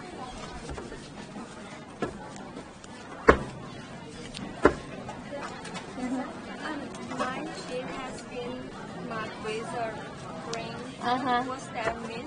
Because I was either saw you guys, somebody you looking at others, or you were talking, or you were at the time finishing, you were stuck at not handling while you're having other people's sheets. I was still writing. When I'm marking, of course you are writing. If you want to argue, come to my office, okay? So, what's the consequence? I'll decide later. Okay. Everything else, you collected the assignments last week, or we can bring it online? You can't find it online.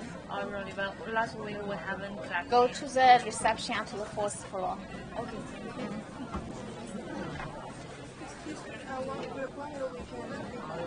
Look at the course outline. Oh, okay. Then I'll give you an announcement. Okay.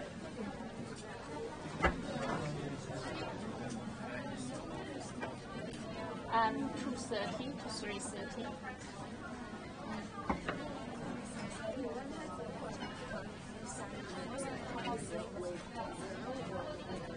I will decide later.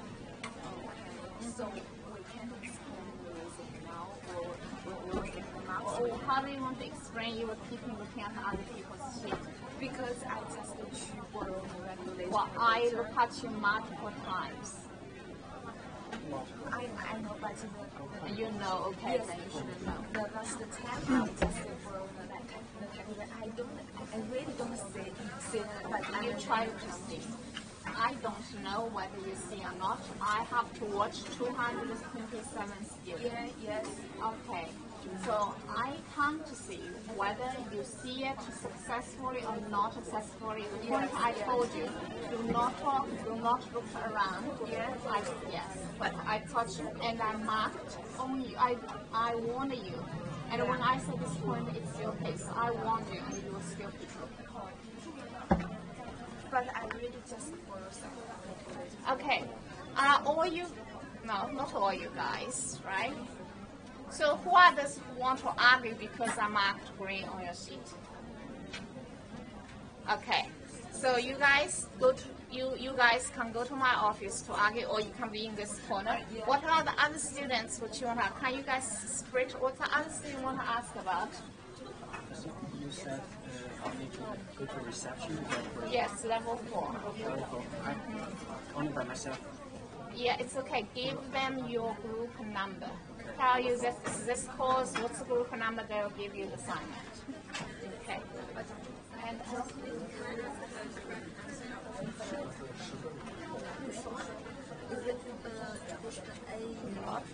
A is good. Broke shadow before shadow. No, it's not good. You should not broke. Senior credit that this is normal. Remove one equal yes, so it's B. What does it mean, broke share? Broke shares means you cannot trade. But before this, You should be able to trade any time. They make it broke, you can't trade, make it costly for you to consider voting option. So you're multi-option I was said clearly in the class. to whatever you want. Yes.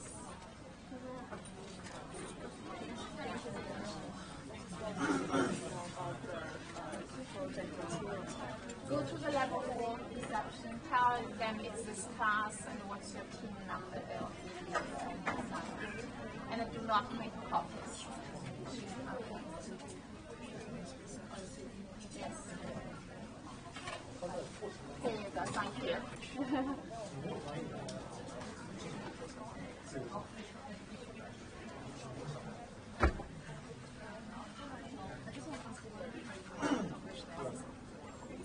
I will tell you the answers in the class. Because the other teachers don't teach next class, probably the next half.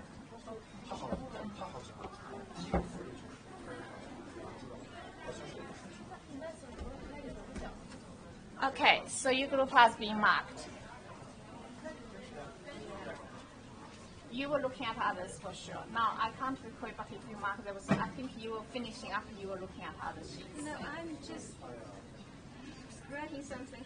Yes, but you cannot write after you have other people's sheets. And I said it clearly. My friend is there.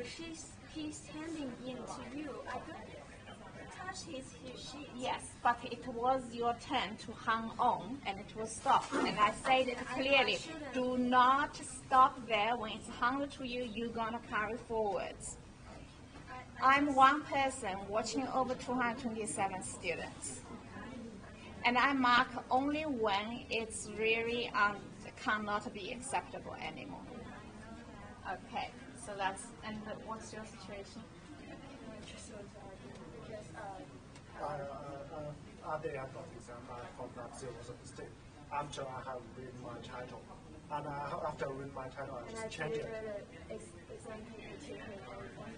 You just remark it. Because you were changing your names.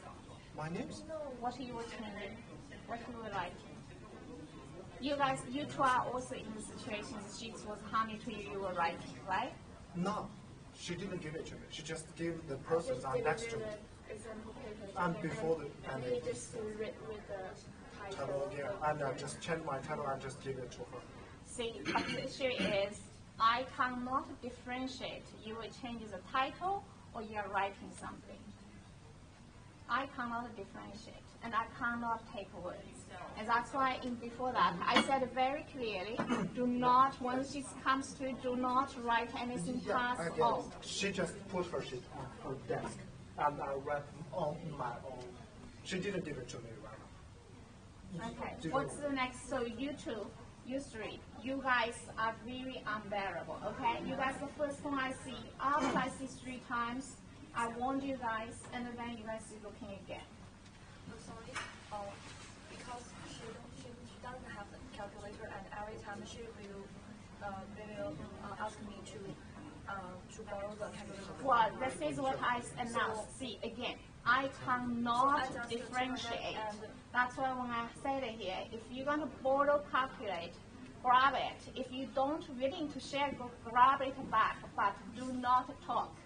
I know we need to just grab the calculator, but she can't get it. And you were also looking at, I mean, she was either looking at your sheet, you were looking at her sheet, you guys were talking, I suppose, you guys and these two are the most unbearable one. Okay? Because you both are the one warned 3 times, I warned you guys, keep doing it. When you talk to me, I already stopped to calculate. I know, actually, I do remember the certain time I eventually marked you is because the person at your right hand side now started talking to you. The first time, 2 times, I saw you were talking to her. The third time, she was talking to you or looking at your seat. That's when I warned you. Last one, after 3 times, yes, you're right. You were not looking, but the other person was looking at yours.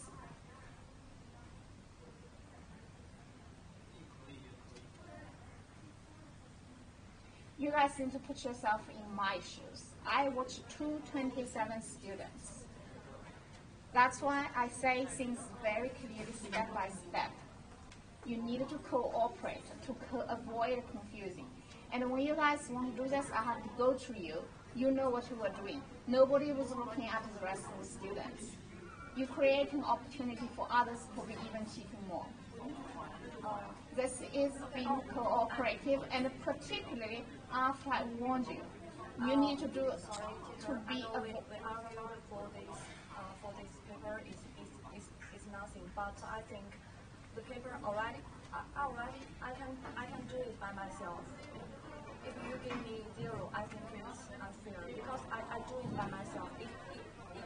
Especially the calculation. I already watched after the class, so I do it by myself. So you want me to punish the people side up to you, but not you, because you argue you did it yourself, the other two was looking at you. Okay. I understand your reasoning, and you might feel you're getting a point from position, but looking at it from my position, How I can do that? Right? Because the side of you, she can use the same argument. You need to know this is a lesson for you. In this future situation, you do want to avoid of you get yourself that you have to defend yourself by saying, I did this, that the person who doing the decision have to rely on what she said, what he said. Right?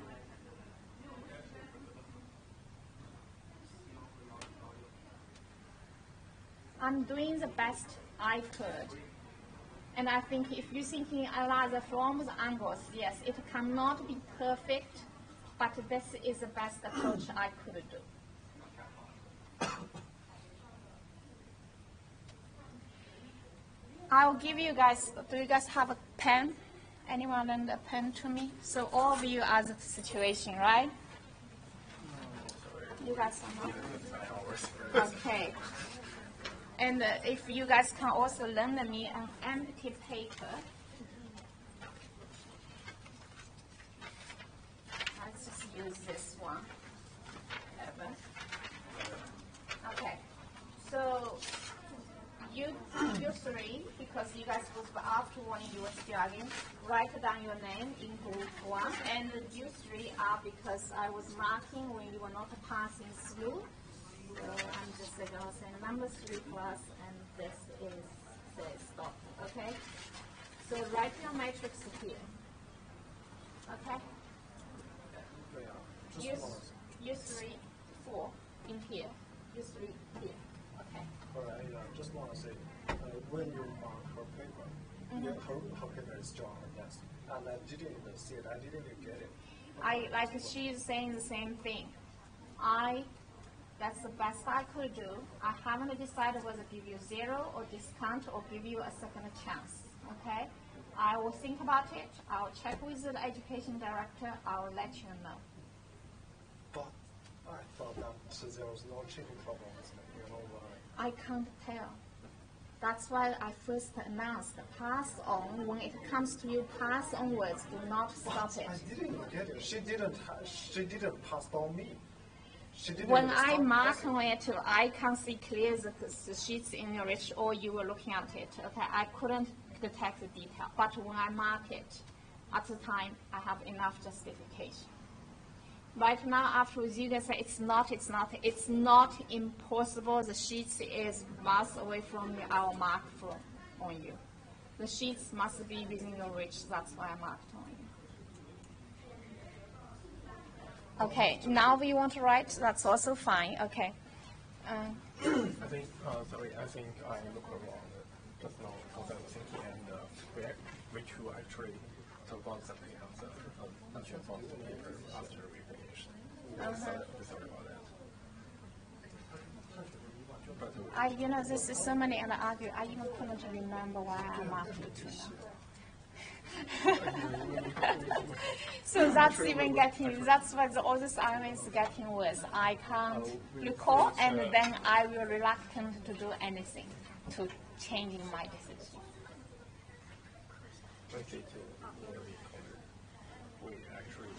Oh, you too. You too. You two were talking. I saw it many times. And the reason I couldn't go there is first, this girl has a question, and then this was talking after 3 times, and you guys were talking at the same time, and now I remember. So I had to go deal with them first, when I come back to her, then I go tell you, yes, when I go mark you, you guys are no longer talking, you're right. But now I recall. Either you were looking at her sheet, or you were talking. Well, I don't know, but that's what I saw. That's why I marked on it. We actually talked about something.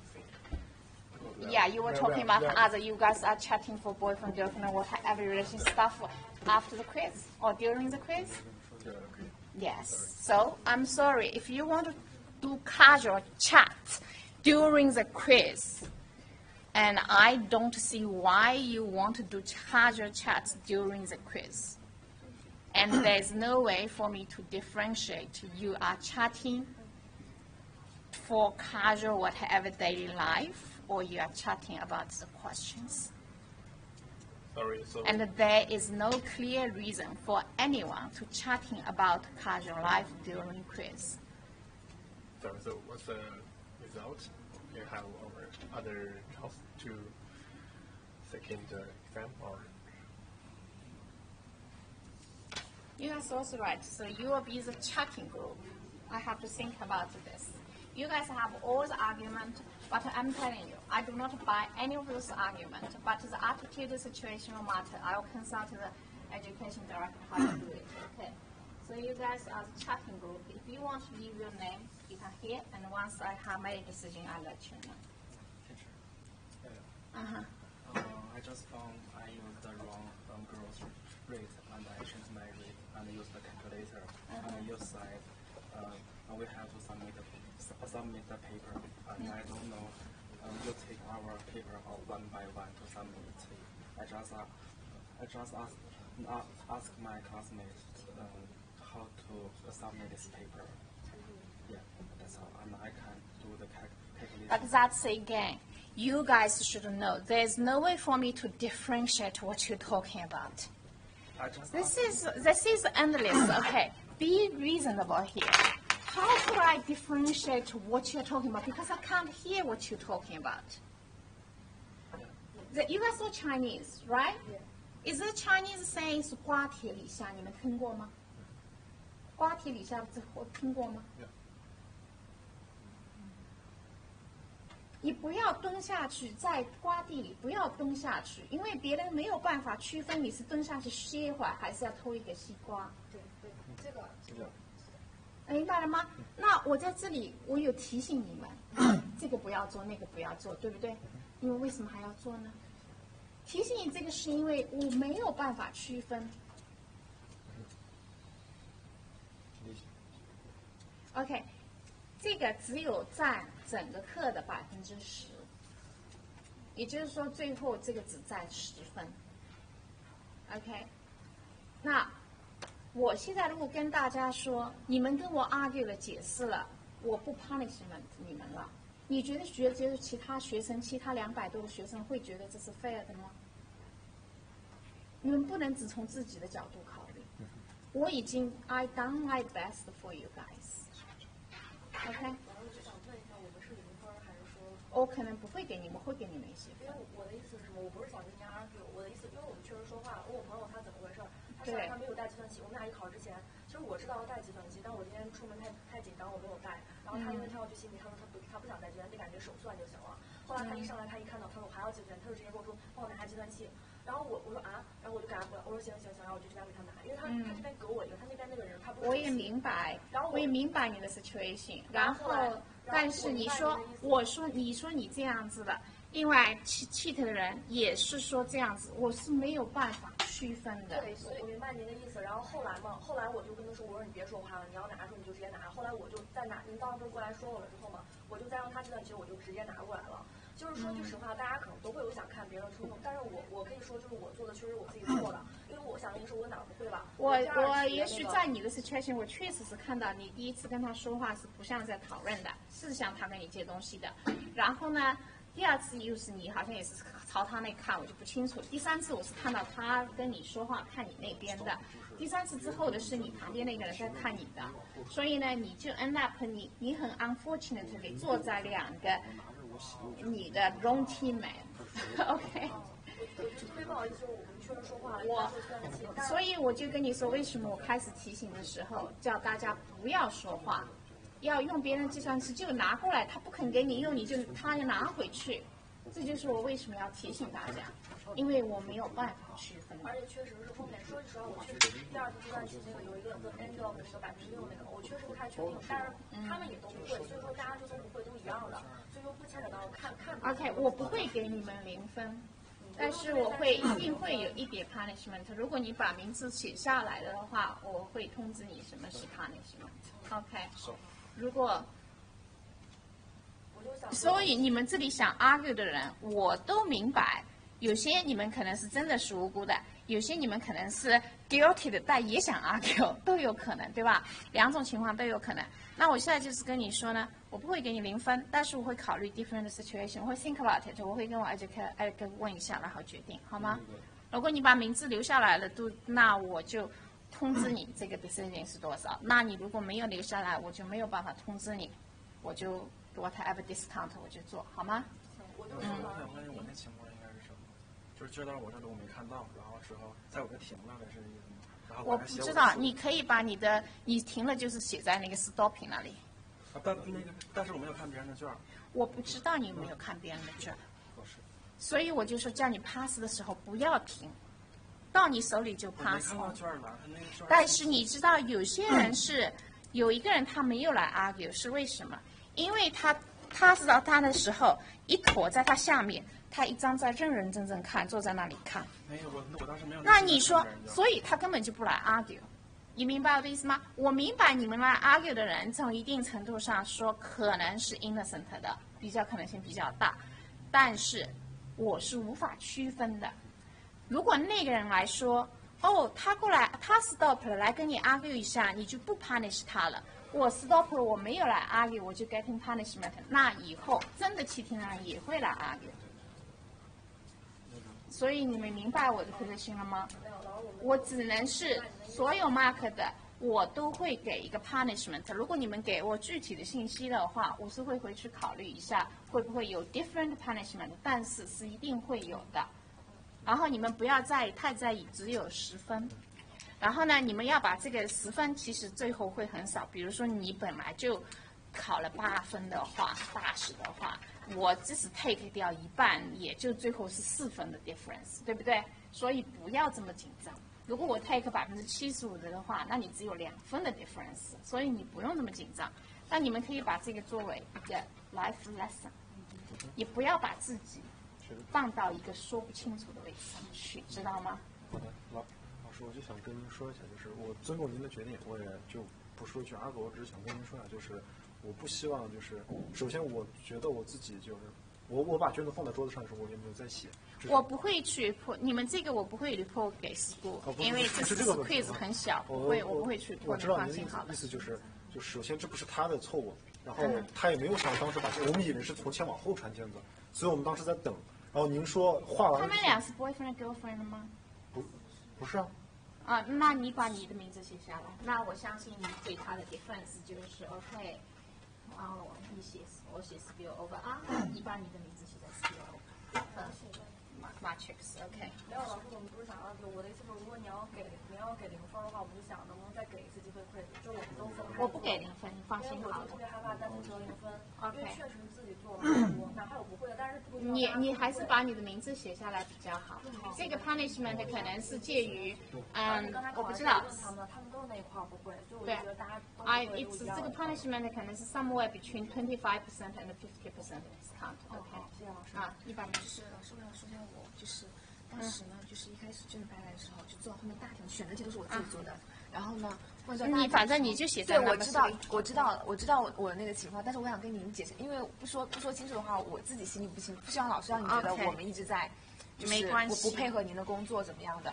然后呢，我就是后来您不是过来提醒我了一次嘛，然后我才意识到也许我的一些行为好像不太对。然后呢，后来我就是再也没有往旁边看。然后后来我第2次是真的是管旁边的同学接计算器的时候，我跟他说计算器能不能用一下，然后您过来就给我画了。确实，所以这个就是所谓中国人的 story， 你们听过的，狼来了。对，一旦别人对你有怀疑的时候，你做的很多事情都会被怀疑。这个，所以老师，那您说的，您确实要监考200多个人，您不能判断你每个人到底是真的在cheating还是你是怎么样，所以我们也能。所以我只能用瓜田李下的方式提醒你们，这个不要做，那个不要做。对，所以但是作为我们学生来讲的话，就是第一次遇到这种情况，但是我们是就是想跟你解释清楚，不希望就是受到那种感觉就是这是我的然后我来写一下。所以说就是为什么要一直跟着您讲，跟您解释，就是说我们内心能。好的，我明白了。你们把这个作为一个生活的 lesson， 不要把自己放在。我明白了，以后就不会再去就是这样。对，就是。而且就是特别担心0分的原因，也是因为卷子真的是我们自己做的，就是并不是我们看了之后抄了别人的，就是也真的是我们自己，所以觉得最后如果真的是0分的话，就心里是过不去这个坎。我说了不会给0分。生活中有很多类似的事情，对不对？就像你有时候对别人非常粗鲁，你那天心情不好，还是因为什么？在别人看的时候，别人是分不清你这个人是人品不行，还是你当天心情不好，对不对？所以你以后就是要注意这些。您之前说上课说不让下课用英语，不让用中文教，让我用英语，我刚才不好意思说中文，我怕用英文解释不清楚。都被 record 下来了。哦，好，谢谢，老师走了，再见。